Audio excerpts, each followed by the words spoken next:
Good morning. आज आपल्या लेक्चरचा 4था दिवस आहे. मूलभूत हक्क, मार्गदर्शक तत्वे, मूलभूत कर्तव्य. काल आपण राष्ट्रपती उपराष्ट्रपती बघितलं. आज आपण संसद बघणार आहे. मग संसदेमध्ये पंतप्रधान येतात ते पण बघणार आहे. काही महत्त्वाच्या समिती आहेत त्या पण बघणार आहे. आणि आज जवळपास एक मार्क फिक्सच आहे. काल एक मार्क आपण फिक्स केला, आज एक मार्क आपल्याला फिक्स करायचा आहे. चला तर वेळ न घालवता बघू आपण. बघा संसद. संसद म्हणल्यावर तुम्हाला काय कळतं रे? संसद संसद हे भारताच्या सर्वोच्च कायदेमंडळाला म्हणतात. काय म्हणतात? भारताच्या सर्वोच्च कायदेमंडळाला काय म्हणतो आपण? संसद म्हणतो. सर्वोच्च कायदा मंडळ म्हणजे काय? कायदेमंडळ म्हणजे जिथं कायदे तयार होतात. म्हणजे संसदेत काय होतं? कायदे तयार होतात. बरोबर आहे? संसदेचा घटनेच्या भाग 5 मध्ये समावेश होतो. भाग किती मध्ये समावेश होतो? 5 मध्ये समावेश होतो. बघा आर्टिकल 79 काय सांगतं? आर्टिकल 79 सांगतं भारतासाठी एक संसद असेल. भारतासाठी एक संसद असेल. मग संसदेची तरतूद खालीलपैकी कोणत्या कलमात केली असा जरी प्रश्न विचारला तर त्या प्रश्नाचं उत्तर काय असेल? आर्टिकल 79. पुढे बघा संसदेला 2 सभागृह आहेत, 2 गृह आहेत. एक कोणतं? लोकसभा आणि लोकसभा आणि राज्यसभा. बरोबर आहे? लोकसभा आणि राज्यसभा. तुम्हाला असा एक प्रश्न विचारतात, साधा सरळ सोपा प्रश्न विचारतात काय तर संसदेच्या वरिष्ठ सभागृहाला काय म्हणतात आणि संसदेच्या कनिष्ठ सभागृहाला काय म्हणतात? प्रश्न आलेला आहे. बघा संसदेच्या वरिष्ठ सभागृहाला काय म्हणतात? राज्यसभा. वरिष्ठ सभागृह म्हणजे राज्यसभा. आणि संसदेच्या कनिष्ठ सभागृहाला काय म्हणतात? संसदेच्या कनिष्ठ सभागृहाला म्हणतात लोकसभा. काय म्हणतात?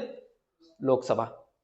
वरिष्ठ सभागृहाला राज्यसभा आणि कनिष्ठ सभागृहाला लोकसभा म्हणतात. हे असं ध्यानात ठेवायचं. बघा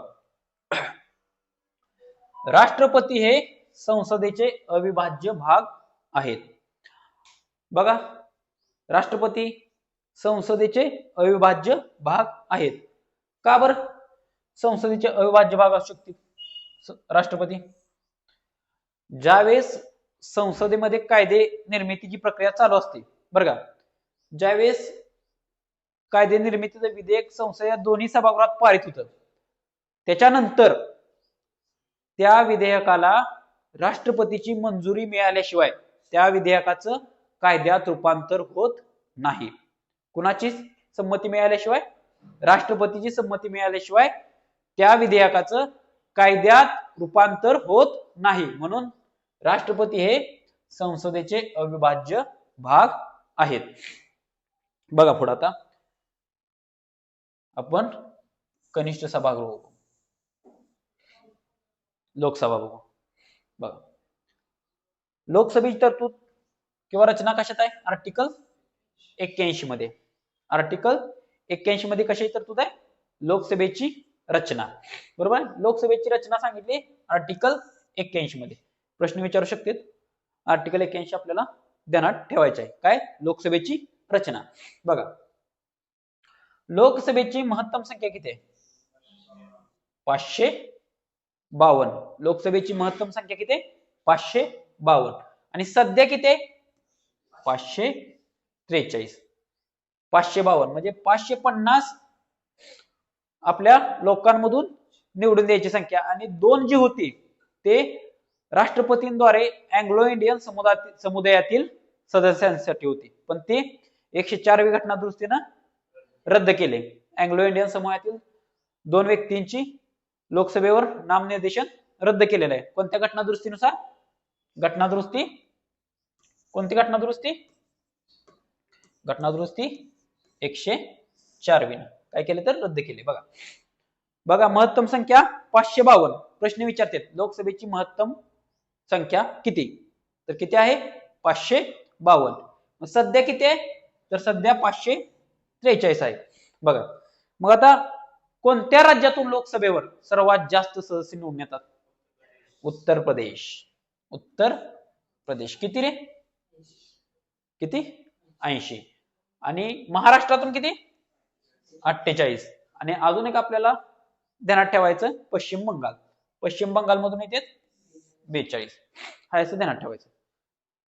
उत्तर प्रदेश मधून 80, महाराष्ट्रामधून किती? 48 आणि पश्चिम बंगाल मधून 42. आता युपीवर प्रश्न विचारलेला आहे, महाराष्ट्रावर प्रश्न विचारलेला आहे, पुढे जाऊन तुम्हाला पश्चिम बंगालवर विचारू शकते. ह्या संख्येवरती प्रश्न विचारलेला आहे 552 वरती, याच्यावरती विचारलाय 543 वरती. बघा ह्या सध्या 552 जागा आहेत त्या लोकसभेतील, त्या आहेत ना त्या 1971च्या जनगणनेनुसार आहेत. म्हणजे 1971च्या जनगणनेनुसार ह्या 552 जागा आहेत, एवढं ध्यानात ठेवा. तुम्ही म्हणसाल 1971, आता तर 2025 चालू आहे, बरोबर आहे? बरोबर आहे का?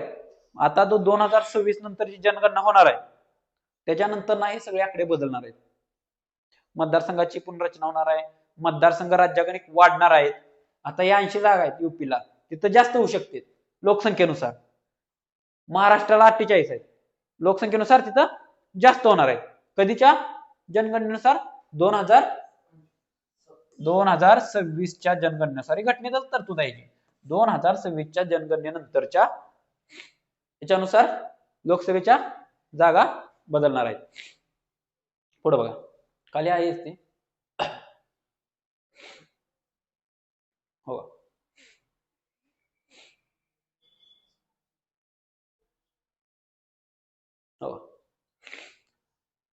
आता लोकसभेतील जागांची पुनर्वाटणी बघा कधी होणार आहे? तर 2026च्या नंतरच्या जनगणनेचे योग्य आकडे प्राप्त झाल्यानंतरच केली जाईल.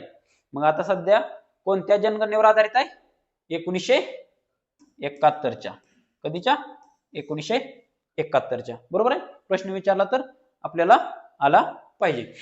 पुढे बघा आता काही जागा राखीव आहेत लोकसभेमध्ये, काही जागा राखीव आहेत.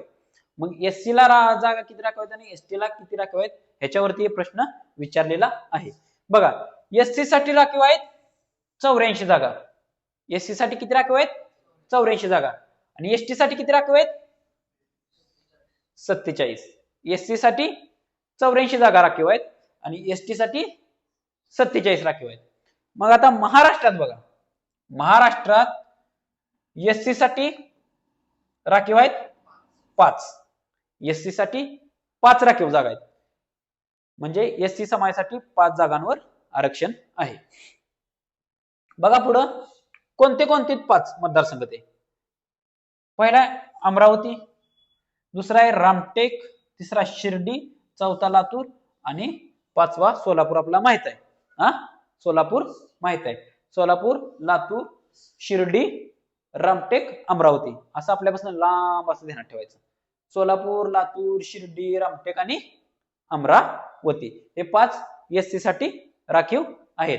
आता एसटी साठी 4 राखीव आहेत. आपल्या महाराष्ट्रात एसटी साठी 4 राखीव आहेत. हो का? नंदुरबार म्हणजे हे राखीव कसे असते? जर त्या जिल्ह्यात एससी ची लोकसंख्या जास्त असेल किंवा एखाद्या जिल्ह्यात एसटी ची लोकसंख्या जास्त असेल तर ते जिल्हे राखीव ठेवतात. बघा आता नंदुरबार मध्ये एसटी लोकसंख्येचं प्रमाण जास्त आहे त्यामुळे नंदुरबार आहे.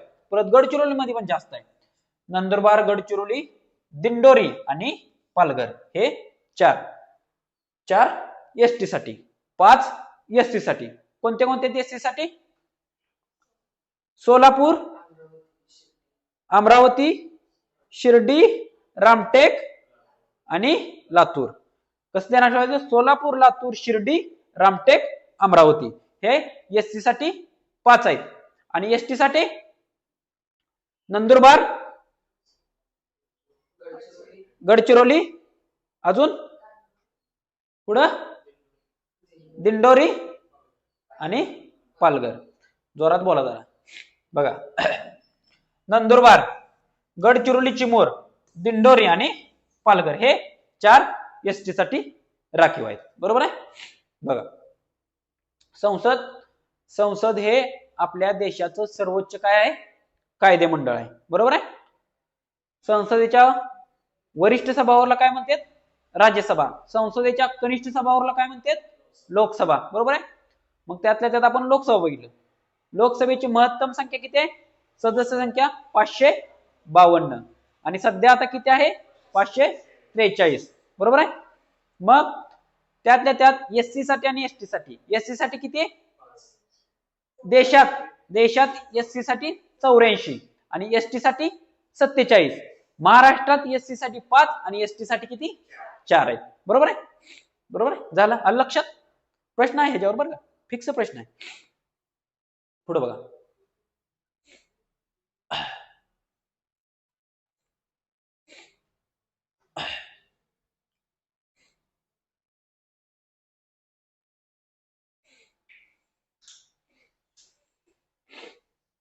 पुढे बघा. आता लोकसभेचा कालावधी किती वर्ष असतो, 5 वर्ष असतो. बरोबर आहे. पण 42व्या घटनादुरुस्तीने 6 वर्ष इतका केलता. किती वर्ष केलता, 42व्या घटनादुरुस्तीनं 6 वर्ष केलता. आणि परत 44व्या घटनादुरुस्तीने तो पहिल्यासारखा किती वर्ष केला, 5 वर्ष केला. बरोबर आहे. लोकसभेचा कार्यकाळ आहे 5 वर्ष, पण 42व्या घटनादुरुस्तीने 6 वर्ष केलता आणि नंतर 44व्या घटनादुरुस्तीने तो परत पहिल्यासारखा म्हणजे किती 5 वर्ष केलं. ह्या दोन्ही फॅक्ट्स ध्यानात ठेवा, 42वी घटनादुरुस्ती आणि 44वी घटनादुरुस्ती. बघा, आता राष्ट्रीय आणीबाणीच्या काळात, लोकसभेच्या कार्यकाळात वगैरे काय बदल होतो हे बघू आपण. बघा, राष्ट्रीय आणीबाणीच्या दरम्यान लोकसभेचा कार्यकाळ संसदीय कायद्याद्वारे, कशाद्वारे, संसदीय कायद्याद्वारे एका वेळी 1 वर्षाने वाढवता येतो. किती वर्षांनी वाढवता येतो, 1 वर्षाने वाढवता येतो. बरोबर आहे. आणि असा तो कितीही वेळा वाढवता येतो. कशाने, संसदीय कायद्याने. पण त्यावेळेस काय असली पाहिजे, राष्ट्रीय आणीबाणी लागू असली पाहिजे. पण त्यावेळेस काय असलं पाहिजे रे, आणीबाणी लागू असली पाहिजे. बरोबर आहे का, आणीबाणी लागू असली पाहिजे. जर आणीबाणी लागू नसेल तर वाढवता येईल का कार्यकाळ, येईल का वाढवता येणार नाही ना. बरोबर आहे का, आणीबाणी दरम्यानच वाढवता येतो, असा वाढवता येत नाही. बरोबर आहे. आणीबाणी लागू असली पाहिजे. बरोबर आहे. बघा, राष्ट्रीय आणीबाणी दरम्यान एका वेळी किती वर्षांनी कार्यकाळ लोकसभेचा वाढवता येतो, 1 वर्षानं. आणि असा तो कितीही वेळा वाढवता येतो, पण त्या दरम्यान राष्ट्रीय आणीबाणी लागू असली पाहिजे. बघा पुढं. आता बघा, 5व्या लोकसभेचा कार्यकाळ आणीबाणीच्या वेळेस किती वर्ष होता, 5 वर्ष 10 महिने 6 दिवस. एवढं एक ध्यानात ठेवा. जर तुम्हाला डायरेक्टली विचारलं 5व्या लोकसभेचा कार्यकाळ किती वर्ष होता, 5 वर्ष 10 महिने 6 दिवस. किती, 5 वर्ष 10 महिने 6 दिवस. बघा, आता लोकसभेशी किंवा संसदेची एक संबंधित कायदा आहे. जर डीप मध्ये जाऊन जर प्रश्न विचारला तर एक तेवढा कायदा ध्यानात ठेवा, लोकप्रतिनिधित्व कायदा 1951 आहे.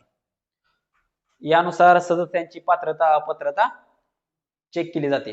एवढा एक कायदा ध्यानात ठेवा. लोकप्रतिनिधित्व कायदा कधीचा आहे, 1951 आहे. कधीचा आहे, 1951. बघा पुढं. आता लोकसभेचे सदस्य त्यांच्या अपात्रतेचा निर्णय कोण देतं रे, कोण देतं, राष्ट्रपती देतात. त्यांच्या अपात्रतेचा निर्णय राष्ट्रपती देतात. पण राष्ट्रपती निवडणूक आयोगाचे मत ध्यानात घेऊनच हा निर्णय देतात. काय, निवडणूक आयोगाचे मत ध्यानात घेऊनच तो निर्णय देतात.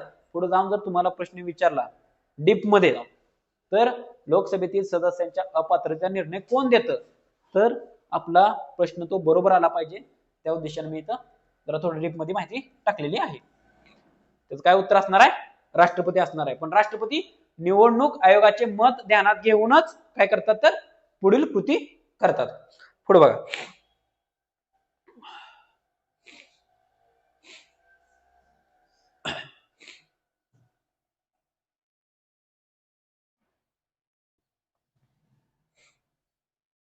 बघा राजीनामा.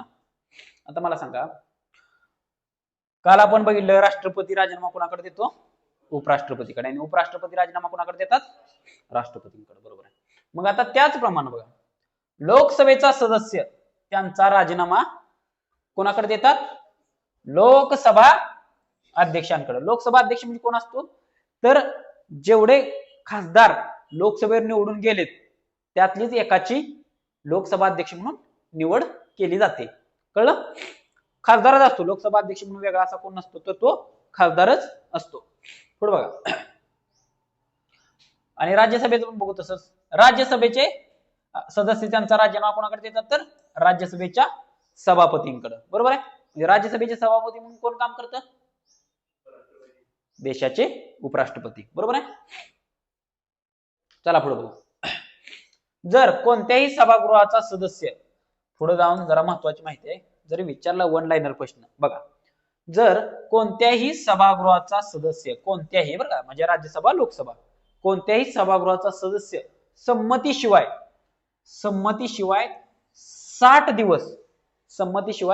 60 दिवस सभागृहाच्या सर्व सभांना, बघा 60 दिवस सभागृहाच्या सर्व सभांना अनुपस्थित राहिला तर काय होतं?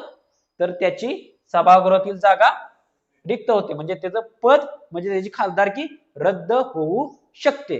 किती दिवस? 60 दिवस. हा 60 हा शब्द म्हणजे आकडा ध्यानात ठेवा. जर डीप मध्ये जाऊन तुम्हाला प्रश्न विचारला तर 60 दिवस. साधं सोपं आहे. 60 आपलं कसं तर ध्यानात ठेवा. 60 दिवस. आता बघा, संसद सदस्यांचे पगार व भत्ते कोण ठरवतं? संसद सदस्यांचे पगार व भत्ते कोण ठरवतं? तर स्वतः संसदच कायद्याद्वारे ठरवते. कोण ठरवतं? स्वतः संसद कायद्याद्वारे ठरवते. एवढं ध्यानात ठेवा. कळलं? जरी अजून पुढे जाऊन प्रश्न विचारला तर ते पहिलं पेज बघितला त्यातच प्रश्न तुम्हाला आजपर्यंत आले.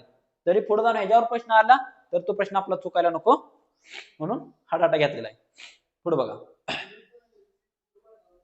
राज्यसभा.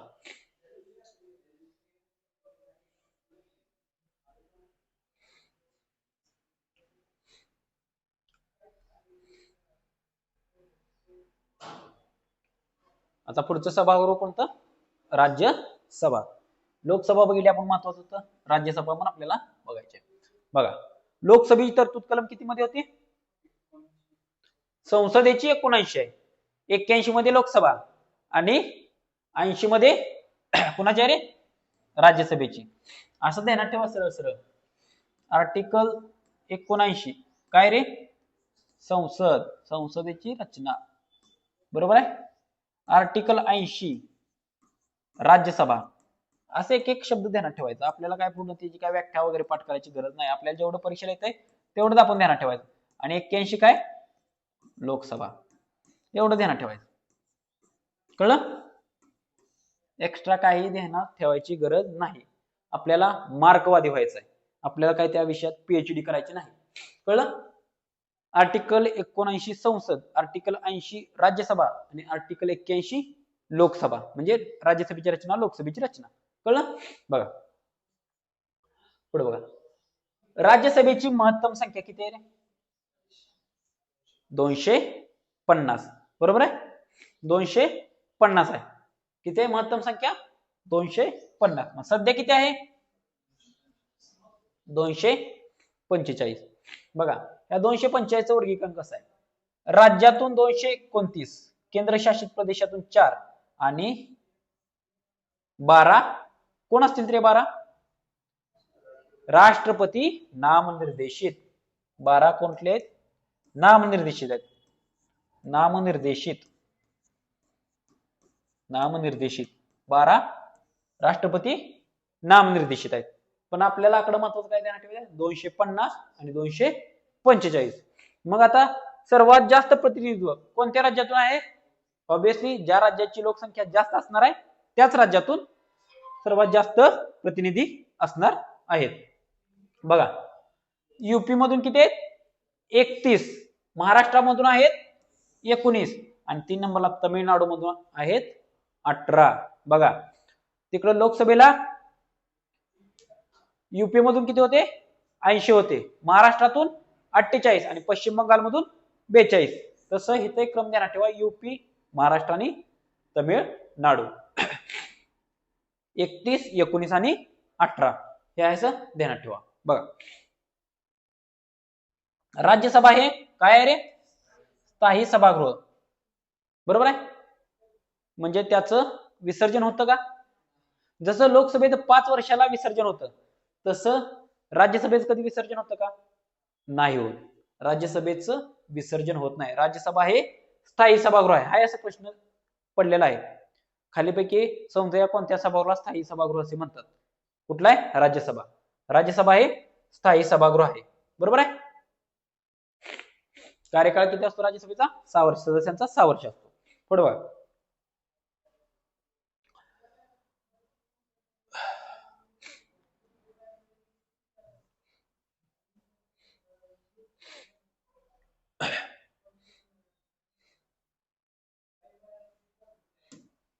पुढे बघा राज्यसभेच्या सदस्यांची निवड. बघा राज्यसभेच्या सदस्यांची निवड कशी केली जाते. बघा राज्याच्या विधानसभेच्या, बघा राज्याच्या विधानसभेच्या निवडून आलेल्या सदस्यांकडून, म्हणजेच कोणाच्याकडून, राज्यांच्या विधानसभेच्या निवडून आलेल्या सदस्यांकडून, म्हणजेच आमदारांकडून. कुणाच्या रे, हो का, विधानसभेच्या. बरं का, विधान परिषद नाही, विधानसभा शब्द आहे. विधान परिषद आलं तर ते चुकीचं आहे, एवढं ध्यानात ठेवा. राज्यसभा सदस्याच्या निवडणुकीत विधान परिषद सदस्यांचा काही संबंध नसतो, एवढं ध्यानात ठेवा. बघा राज्यसभेच्या सदस्यांची निवड राज्याच्या विधानसभेत निवडून आलेल्या सदस्यांकडून अप्रत्यक्षपणे एकल संक्रमणीय मताद्वारे प्रमाणशीर प्रतिनिधित्व पद्धतीनुसार केली जाते. त्या पद्धतीनुसार निवडून दिले जातात. बघा आपल्या लोकसभेचे सदस्य कसे निवडून दिले जातात आपल्याला माहित आहे. कसं दिला, जनतेतून प्रत्यक्ष निवडणुकीद्वारे, बरोबर आहे. आणि हे कसे रे, अप्रत्यक्षपणे एकल संक्रमणीय मताद्वारे प्रमाणशीर प्रतिनिधित्व पद्धतीनुसार, बरोबर आहे. ही पद्धत आपण बघितली होती, कुणाच्या निवडणुकीला बघितली होती, राष्ट्रपतीच्या. एकल संक्रमणीय मताद्वारे प्रमाणशीर पद्धती राष्ट्रपतीच्या निवडणुकीला पण पाहिलेली होती, बरोबर आहे. पुढे बघा राज्यसभेवर 12 व्यक्तींचे नामनिर्देशन राष्ट्रपतींद्वारे केले जाते. म्हणजे 12 व्यक्तींची नेमणूक राष्ट्रपतींद्वारे केली जाते. मग ते कोणत्या क्षेत्रातले असतात 12 व्यक्ती माहिती आहे, ते व्यक्ती असतात साहित्य, शास्त्र, कला आणि समाजसेवा. साहित्य, शास्त्र, कला आणि समाजसेवा. साहित्य, शास्त्र, कला आणि समाजसेवा हे 4 क्षेत्र ध्यानात ठेवा. आणि महाराष्ट्रात म्हणजे राज्यात सुद्धा राज्यपाल 12 जणांची कशावर, विधान परिषदेवर नियुक्ती करतात. त्यात हे 4 क्षेत्र असतात आणि 5वं एक ऍड होतं त्यात, बरं का. राज्यात ज्यावेळेस राज्यपाल नामनिर्देशन करतात त्यावेळेस सहकार क्षेत्र. कुठलं, सहकार क्षेत्र, बरं का, सहकार, बरोबर. एवढं एक ध्यानात ठेवा, सहकार. कधी तर ते राज्याच्या बाबतीत. इथं 4च आहेत. राज्यसभेवर 4 क्षेत्रातूनच 12 व्यक्तींची निवड केली जाते. पुढे बघा बघितलं राज्यसभा. राज्यसभा कलम किती आहे, 80, बरोबर आहे. राज्यसभेची महत्तम संख्या किती आहे, 250. 552 लोकसभेची, राज्यसभेची 250 आणि आता सध्या 245 आहे, बरोबर आहे. 229 प्लस 4 प्लस 12 अशी मिळून 245, बरोबर आहे. पुढे बघा निवडणूक कशी घेतली जाते, विधानसभांच्या निवडून आलेल्या सदस्यांकडून, म्हणजे विधानसभेतील आमदारांकडून, म्हणजेच जनतेतून निवडून आलेल्या आमदारांकडूनच राज्यसभेच्या सदस्यांची निवड केली जाते. पुढे बघा 12 व्यक्तींची निवड केली जाते राष्ट्रपतींद्वारे 4 क्षेत्रातल्या. कुठल्या आहेत? साहित्य, शास्त्र, कला आणि समाज सेवा. पुढे बघा. आता जरा थोडं रिव्हिजन करू आपण. बघा लोकसभा. लोकसभेची तरतूद आहे कलम 81 मध्ये, बरोबर आहे. सदस्य वय किती आहे लोकसभेसाठी? कालच बघितलं आपण, किती? 25 आहे. कार्यकाळ किती आहे लोकसभेचा? 5 वर्ष आहे. लोकसभा आहे कनिष्ठ सभागृह आहे, बरोबर आहे. लोकसभेत जास्तीत जास्त संख्या किती आहे? 552. सध्या किती आहे? 543, बरोबर आहे. हे काय आपल्याला गरज नाही, राज्याचे सदस्य, केंद्रशासित प्रदेशांचे सदस्य असं काय विचार नाही. तरी पण विचारलं तर पुढे ध्यानात ठेवा, 524 प्लस 19, बरोबर आहे. पुढे बघा. अँग्लो इंडियन समाजातील 2 सदस्य तरतूद होती, पण ती 104वी घटना दुरुस्तीनं रद्द केलेली आहे. कोणती घटना दुरुस्ती आहे? 104वी, बरोबर आहे. 104वी घटना दुरुस्ती, बरोबर आहे. किती घटना दुरुस्ती आहे? 104वी घटना दुरुस्ती आहे, बरोबर आहे. पुढे बघा. महाराष्ट्रातली सदस्यसंख्या किती आहे? 48, बरोबर आहे. आता बघा, लोकसभेची पहिली निवडणूक कधी पार पडली होती? 1952 मध्ये. एवढं ध्यानात ठेवा. आपला भारत देश स्वतंत्र कधी झाला? 1947 ला. पण लोकसभेची पहिली निवडणूक पार कधी पडली? 1952 ला. मे 1952 ला पार पडली. कधी? मे 1952 ला पार पडली. एवढं ध्यानात ठेवा. नाही तुम्हाला वाटू शकतो 48 ला स्वतंत्र झाल्यानंतर लगेच झाली का काय, तसं नाही. एवढं ध्यानात ठेवा. कळलं? बरोबर. 543 जागांपैकी 84 जागा एससी साठी आणि 47 जागा एसटी साठी, बरोबर आहे. पुढे बघा.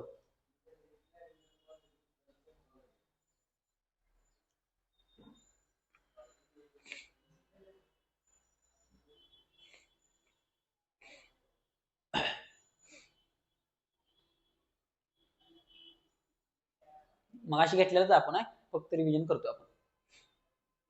बघा. 48 जागांपैकी 5 जागा एससी साठी आणि 4 जागा एसटी साठी. 5 जागा कोणत्या आहेत एससी साठी? सोलापूर, लातूर, शिर्डी, रामटेक, अमरावती, बरोबर आहे.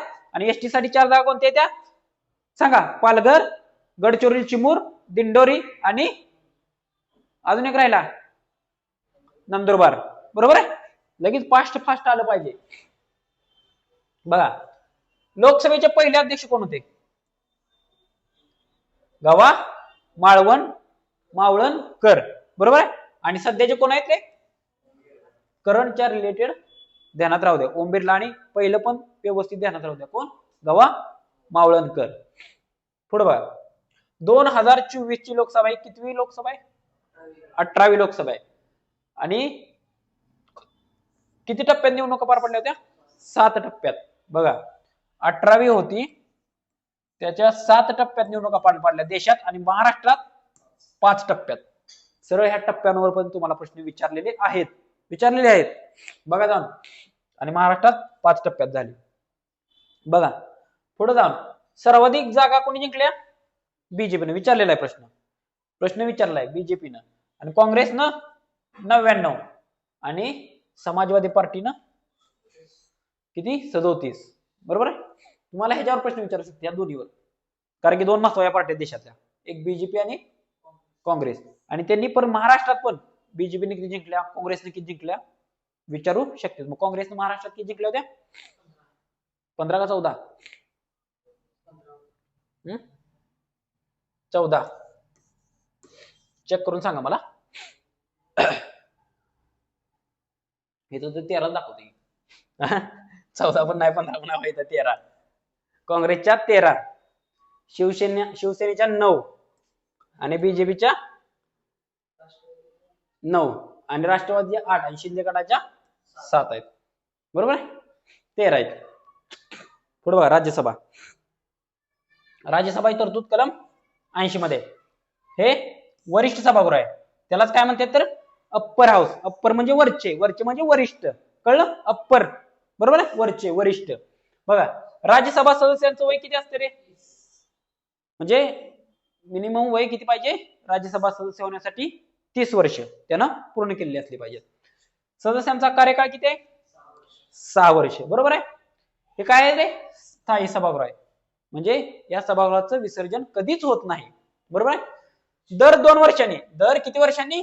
2 वर्षांनी एकाच 3 सदस्य दर 2 वर्षांनी एकाच 3 सदस्य निवृत्त होतात व तेवढेच पुन्हा निवडले जातात. जेवढे निवृत्त होतात तेवढेच निवडले जातात.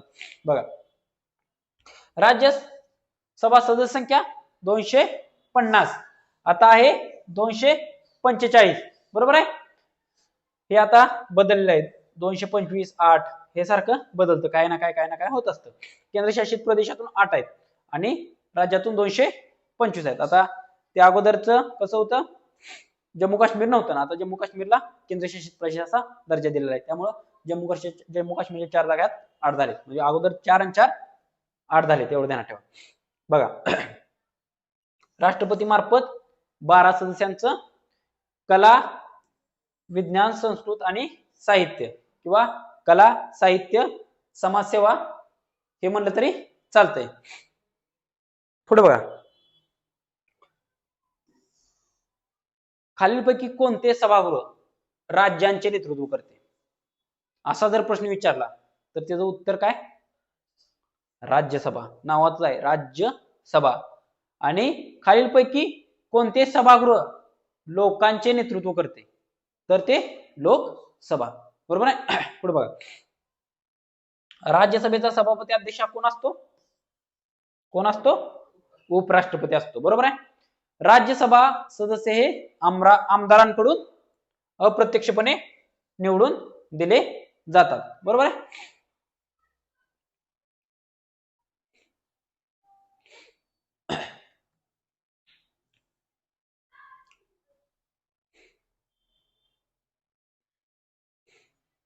बघा, राज्यसभेच्या सर्वात जास्त जागा उत्तर प्रदेशमध्ये किती? 31. महाराष्ट्रात किती आहेत? 19. बरोबर आहे. आणि राज्यसभेची गणसंख्या किती असते माहिती आहे का? गणसंख्या जर विचारली तर 1/10. सगळ्यांचीच 1/10 असते. लोकसभेची पण 1/10 असते. बरं का?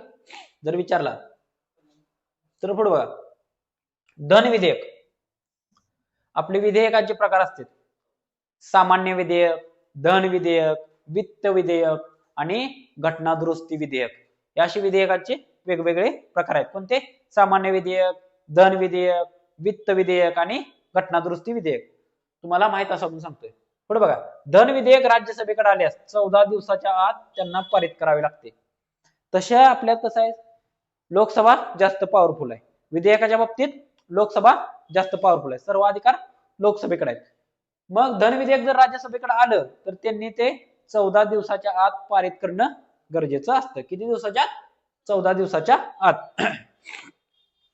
पुढे बघा, कलम 312 नुसार कलम 312 नुसार अखिल भारतीय सेवा निर्माण करण्याचा अधिकार फक्त आणि फक्त कुणाला आहे? राज्यसभेला. आता एवढं ध्यानात ठेवा. हा प्रश्न तुम्हाला येऊ शकतो. वन लाईनर आहे. बरोबर आहे.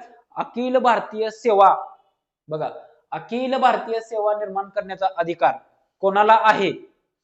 त्यात लोकसभा, त्यात राज्यसभा असू शकतं, ऑप्शन राष्ट्रपती असू शकतं, त्यात ऑप्शन पंतप्रधान हे असू शकतं. तर उत्तर काय आपलं? राज्यसभा. काय आहे?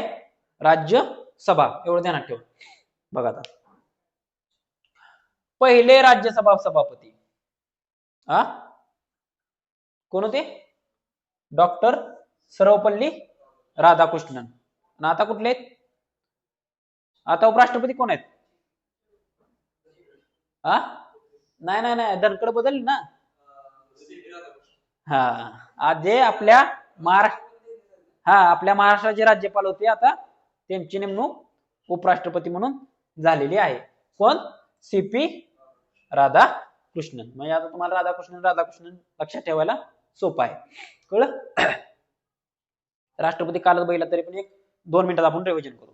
बघा, देशाचा पहिला नागरिक असतो, सर्वोच्च घटनात्मक प्रमुख असतो. बरोबर आहे. तरतूद भाग 5 मध्ये आहे, कलम 52 ते 62. निवड काय? कलम 52 मध्ये सांगितले. काय सांगितले? तर भारतात एक राष्ट्रपती असेल. बरोबर आहे. वयाची किती वर्ष पूर्ण केली पाहिजेत? 35 वर्ष. कार्यकाळ किती वर्ष असतो?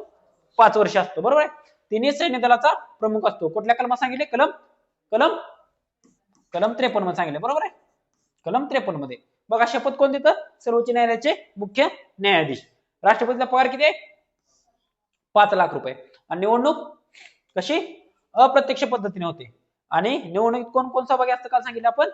संसदेच्या दोन्ही सभागृहातील निर्वाचित सदस्य आणि राज्य विधानसभांमधील निर्वाचित सदस्य, बरोबर आहे.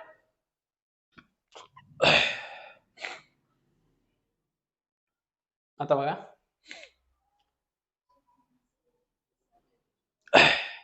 आता ह्यातलं बघा महत्वाचं आपल्याला घ्यायचं आहे.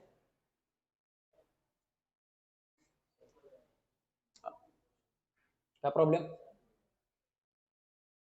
बघा, आता आपण संसद बघतोय, त्यातलं बघा, संसदेचे प्रमुख असतो ना तो म्हणजे कॅबिनेट, केंद्रीय मंत्रिमंडळाचा प्रमुख असतो पंतप्रधान असतो. मग पंतप्रधानांची नियुक्ती कोण करतं? राष्ट्रपती करतात. काल बघितले आपण राष्ट्रपती कुणाकुणाची नियुक्ती करतात, हे महत्वाचं आहे. राज्यपाल, महालेखापाल, महान्यायवादी, केंद्रीय मंत्री, राजदूत. प्रश्न आलेला काल, बघितला आपण. राजदूत, संरक्षण दलाचे प्रमुख, परत केंद्रीय लोकसेवा आयोग म्हणजे युपीसीचा अध्यक्ष, सर्वोच्च न्यायालयाचे न्यायाधीश, उच्च न्यायालयाचे न्यायाधीश, मुख्य निवडणूक आयुक्त, बरोबर आहे. यांची नेमणूक कोण करतं? राष्ट्रपती. आणि इकडं मुख्यमंत्री, राज्याचे मंत्री, राज्य लोकसेवा आयोगाच्या, राज्यात म्हणलं का नाही, कोण करतं? राज्य म्हणल्यावर कोण करतं? राज्यपाल करतं. पण एवढं ध्यानात ठेवा, इथं लोकपालाची नेमणूक राष्ट्रपती करतात. आणि लोकपाल मंडळाचे सदस्य असतात का, त्यांची सुद्धा नेमणूक राष्ट्रपतीच करतात. एवढ्या 2 फॅक्ट ध्यानात ठेवा. ह्या 2 फॅक्ट कळलं? हे सगळं तुम्हाला एक प्रश्न पडतो, कोणाची नेमणूक कोण करतं, कळलं? आणि पुढे जाऊन कोणाला कोण शपथ देतं याच्यावर पण एक प्रश्न पडतो. कोणाला कोण शपथ देतं याच्यावरती पण एक प्रश्न पडतो, तो पण आपल्याला पाहायचा आहे. बघा,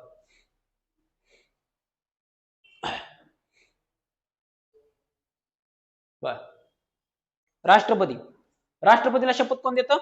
सरन्यायाधीश. काल बघितलं आपण, कोण देतं? सरन्यायाधीश. उपराष्ट्रपतीला कोण देतं?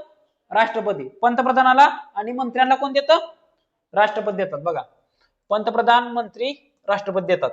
लोकसभा सदस्याला राष्ट्रपती किंवा त्यांना नेमलेली व्यक्ती, बरोबर आहे. परत राज्यसभा उपसभापती, त्याला राज्यसभा सभापती देतात. राज्यसभा सदस्य, बघा, लोकसभा सदस्य आणि राज्यसभा सदस्य या दोघांना राष्ट्रपती किंवा त्यांनी नेमलेली व्यक्ती. एवढं ध्यानात ठेवा व्यवस्थित. तुम्हाला वाटू शकत नाही, तुम्हाला वाटू शकतं लोकसभेचा सदस्य म्हणल्यावर लोकसभेचा अध्यक्ष त्यांना शपथ देतो काय, तसं नाही. कोण देतो शपथ कोण देतो? तर राष्ट्रपती देतो, बरोबर आहे. बघा, सर्वोच्च न्यायालयाचे सरन्यायाधीश, त्यांना शपथ कोण देतं? भारताचे राष्ट्रपती. बघा, महत्वाचं पद आहे, मग त्याला शपथ पण कोण देणार? महत्वाचा माणूस देणार, बरोबर आहे. सर्वोच्च न्यायालयाचे परत न्यायाधीश, त्यांनाही राष्ट्रपती. मुख्य न्यायाधीश उच्च न्यायालयाचा, त्याला राज्यपाल. उच्च न्यायालयाला म्हणलं तर मग परत आपल्या राज्यपालाकडे यायचं. बघा, लोकपालाला शपथ कोण देतं? राष्ट्रपती. आणि लोकायुक्त, लोकपाल आणि लोकायुक्त ह्या दोघात कन्फ्युजन करून घ्यायचं नाही. लोकपाल राष्ट्रपती आणि लोकायुक्त महाराष्ट्रात म्हणलं तर राज्यपाल, कळलं? आणि उपलोकायुक्त जरी म्हणलं तर त्याला पण राज्यपालाला देतो. आता इकडे बघा, राज्यपालाला शपथ कोण देतं? उच्च न्यायालयाचा मुख्य न्यायाधीश, बरोबर आहे. म्हणजे कुठल्या? आपल्या मुंबई उच्च न्यायालयाचा मुख्य न्यायाधीश त्यांना. पुढे बघा, मुख्यमंत्र्याला शपथ देतात राज्यपाल. राज्यांचे मंत्री त्यांनाही देतात राज्यपाल, बरोबर आहे. परत विधानसभा सदस्यांना, आता बघा तिकडं, लोकसभा सदस्यांना जसं राष्ट्रपती देतात तसं विधानसभा सदस्यांना कोण देतं? राज्यपाल देतं. तुम्ही कधी शपथविधी बघितला का?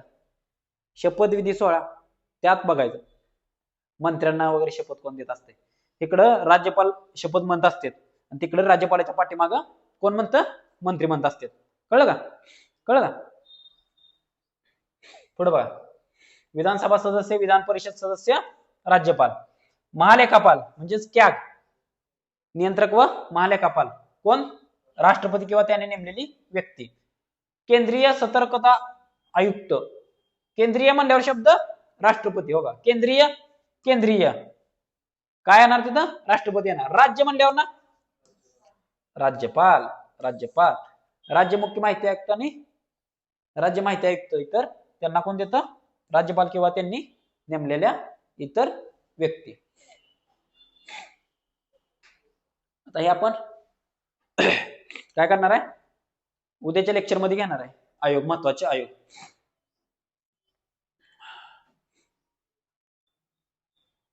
आता बघा, ही एक महत्वाचं संसदेच्या बाबतीत. सभागृहाच्या बैठकीचा पहिला तास. बघा, प्रश्न विचारलेला आहे तुम्हाला. सभागृहाच्या बैठकीचा पहिला तास असतो त्याला काय म्हणतात? काय म्हणतात? प्रश्न तास किंवा प्रश्न काळ असे म्हणतात. सभागृहाच्या बैठकीचा पहिला तास असतो त्याला प्रश्न काळ असे म्हणतात. आणि 3 प्रकारचे प्रश्न असतात. प्रश्न किती प्रकारचे असतात लोकसभेत विचारले जाणारे? किती? 3 प्रकारचे असतात. एक तारांकित प्रश्न, दुसरा अतारांकित प्रश्न आणि तिसरा अल्पसूचना प्रश्न. ह्याच्यावरती प्रश्न विचारलेला आहे, ध्यानात घ्या. तारांकित प्रश्न, अतारांकित प्रश्न आणि अल्पसूचना प्रश्न. पुढे जाऊन बघा, अतारांकित प्रश्नाची उत्तरे मागवण्यासाठी बघा, अतारांकित प्रश्नाची उत्तरे मागवण्यासाठी किमान 15 दिवसाचा नोटीस कालावधी असतो. किती दिवसाचा? किती दिवसाचा? 15 दिवसाचा. किती दिवसाचा? 15 दिवसाचा. प्रश्न किती प्रकारचे असतात? 3. तारांकित, अतारांकित आणि अल्पसूचना प्रश्न. बरोबर आहे? झाला. आज आपण संसद बघितलेली आहे. आता पंतप्रधान बघू. संसदेचा प्रमुख घटक आहे पंतप्रधान. बघा,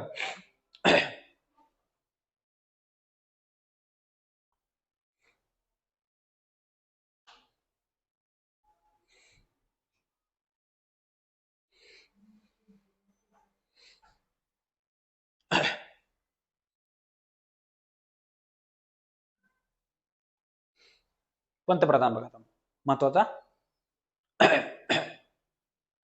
बघा,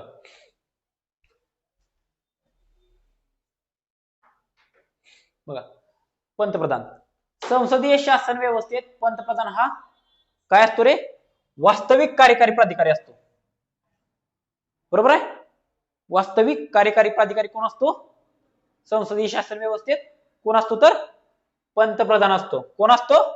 पंतप्रधान असतो. बरोबर आहे? बघा, राष्ट्रपती पद हे कशासाठी राष्ट्रप्रमुख असतात? राष्ट्रपती हे राष्ट्रप्रमुख आहेत, तर पंतप्रधान हे काय असतात रे? शासन प्रमुख असतात. बरोबर आहे? शासन प्रमुख असतात. पंतप्रधान कोण असतात? शासन प्रमुख. आणि राष्ट्रपती राष्ट्रप्रमुख असतात. पण ऍक्च्युअली शासन प्रमुख कोण असतो? तर पंतप्रधान असतात. बघा, कलम 74 नुसार, कलम 74 मध्ये काय तरतूद आहे याच्यावरती जो आपल्याला प्रश्न विचारला तर त्याचं उत्तर आपल्याला आलं पाहिजे. बघा, लय डीप मध्ये आहे, पण जिथे प्रश्न विचारले जाऊ शकतात तेवढीच माहिती आपण इथं घेतलेली आहे. पोलीस भरतीच्या दृष्टीने एवढीच माहिती तुम्हाला सफिशियंट आहे. कळलं? प्रश्न विचारला तर या 2-3 लाईनीवर खालच्या 2-3 लाईनी विचारतात, तरी पण आपण 2-3 एक्स्ट्रा इन्फॉर्मेशन यात ऍड केली आहे. बघा, कलम 74 नुसार राष्ट्रपतीस सहाय्य व सल्ला देण्यासाठी, राष्ट्रपतीस सहाय्य व सल्ला देण्यासाठी पंतप्रधानाच्या नेतृत्वाखाली, बघा, कलम 74 नुसार राष्ट्रपतीस सहाय्य व सल्ला देण्यासाठी पंतप्रधानांच्या नेतृत्वाखाली एक मंत्रिमंडळ असेल. बरोबर आहे? एक मंत्रिमंडळ असेल व राष्ट्रपती व कोण? राष्ट्रपती आपली कार्य पार पाडताना त्यांच्या सल्ल्यानुसारच वागतील. म्हणजे याचा अर्थ काय? कलम 74 मध्ये काय सांगितलंय? तर राष्ट्रपती पंतप्रधानाच्या नेतृत्वाखाली एक मंत्रिमंडळ स्थापन करेल आणि राष्ट्रपती त्या मंत्र्यांच्या म्हणजे त्या मंत्रिमंडळाच्या सल्ल्यानुसार वागेल. म्हणजे राष्ट्रपती काय आपली मनमानी कारभार तिथे करणार नाही. राष्ट्रपती स्वतःच्या मतानुसार वागत नाही, तर कुणाच्या मतानुसार वागतो? कुणाच्या? मंत्रिमंडळाच्या. बरोबर आहे? मंत्रिमंडळाच्या सल्ल्यानुसार वागतो. बरोबर आहे? एवढं ध्यान ठेवा. बघा, आर्टिकल 75 मध्ये काय सांगितले? आर्टिकल 75 नुसार राष्ट्रपती पंतप्रधानाची नियुक्ती करतील. मग मला सांगा, पंतप्रधानाची नियुक्ती कलम जर विचारलं तर कलम काय? कलम 75. बरोबर आहे? कलम 75. आणि मंत्रिमंडळ म्हणलं तर कलम 74. बरोबर आहे. बघा पुढं. पंतप्रधानाला 2 शपथ घ्याव्या लागतात, एक पदाची शपथ आणि एक गोपनीयतेची शपथ. आणि पंतप्रधानाला शपथ कोण देतं? बघितलं मग अशी कोण देतं? राष्ट्रपती. बरोबर आहे, राष्ट्रपती देतात. बघा पुढे बघा.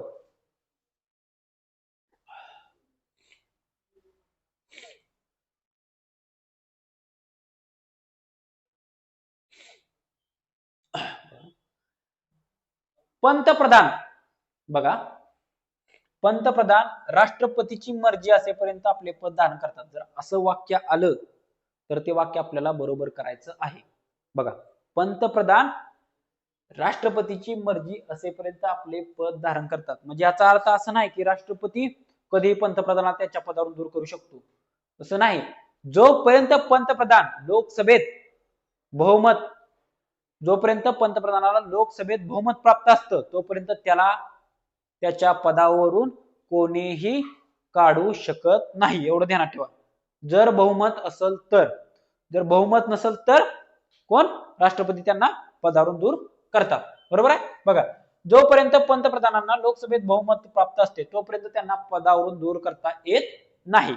बरोबर आहे. पुढे बघा, पंतप्रधानांचे पगार व भत्ते कोण ठरवतं? संसद ठरवते.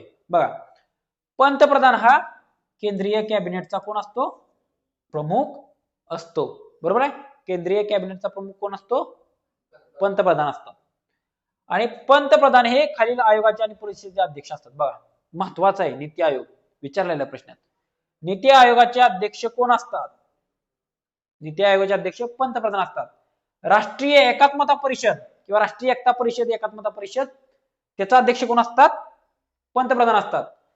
आंतरराज्यीय परिषद, आंतरराज्यीय परिषदेचे अध्यक्ष कोण असतात? तर पंतप्रधान असतात. आणि राष्ट्रीय जलसंपदा परिषद याचे अध्यक्ष कोण असतात? तर राष्ट्रपती असतात. एवढं ध्यानात ठेवा. प्रश्न विचारू शकतात खालीपैकी कोणत्या आयोगांचे किंवा परिषदांचे अध्यक्ष हे पंतप्रधान असतात? पंतप्रधानाला ह्याच्या बाहेर प्रश्न जाणार नाही. कळलं? व्यवस्थित करा. ओके, ठीक आहे. आता आपण प्रश्न पाहू.